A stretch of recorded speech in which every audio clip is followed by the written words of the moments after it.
So for the first question, we're asked to add p53 protein to 293 T cells. So to do that first, this is basically the overexpression experiment. So we're gonna buy a vector. So this vector is gonna have a virus promoter. This is not writing at all. Okay, so we're gonna have a virus promoter and then the gene of interest, which is p53. So we're gonna buy that and then we're gonna transfect it to the cell. So after we transfect it, we're gonna wait 24 to 48 hours. And also to make sure that the results that we're getting are from the vector that we transfected, what we're gonna do is we're gonna add a tag to it. So when it's translated, then we're gonna be able to see the tag at the C terminus. Okay, so after we do all this, we're gonna do a qPCR to measure the RNA levels, and then we're gonna do a Western blot. Western blot for the proteins, basically. And then we can use the bands shown here to see if the p53 was added into the cell. Okay, so for the next question,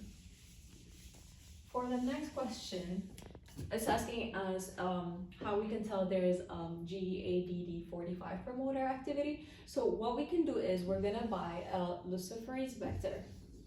This is not drawing at all.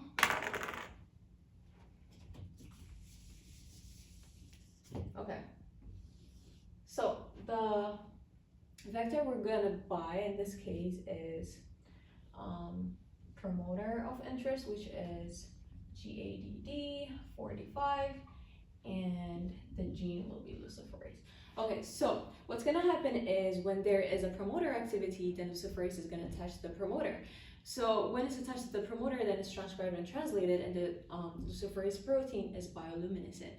So what's gonna happen is whenever there's a promoter activity, then we're gonna be able to see a light. So we can do the RLU here, and then we can, when there's a promoter activity, we can see light, and then when there's no promoter activity, we don't see light. So that's basically how we can tell. And also, more light means more promoter activity, and less light means less promoter activity.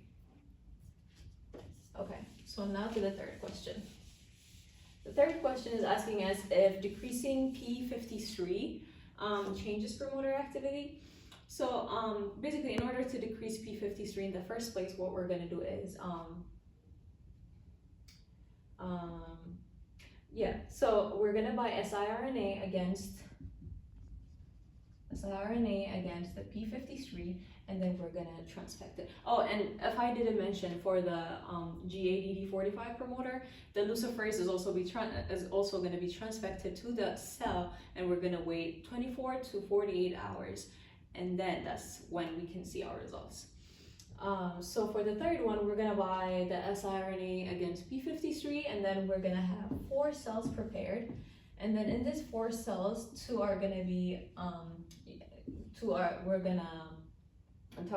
UV plus, and then 2 are going to be UV minus. So our first cell can be just a cell, and then this is going to be cell and siRNA p53, and then here cell and siRNA p53.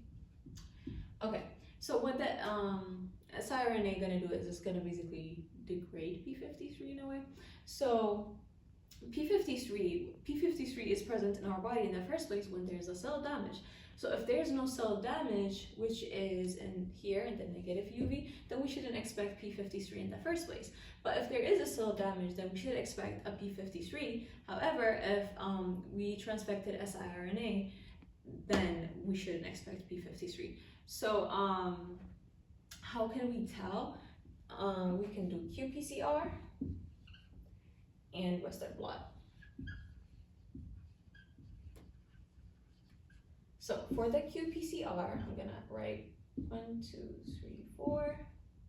1, 2, 3, 4.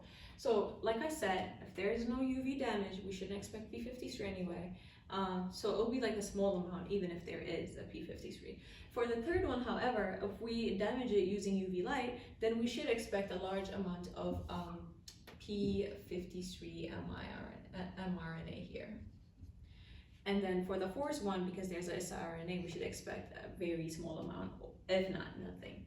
So for the Western blot, for 1 and 2, we shouldn't see any bend. For 3, we should be able to see a big bend like this. And then for 4, it'd be like if there is a bend present, it'd be like we should expect like a small bend, kind of like a fragment in a way. So that'll be all. Thank you.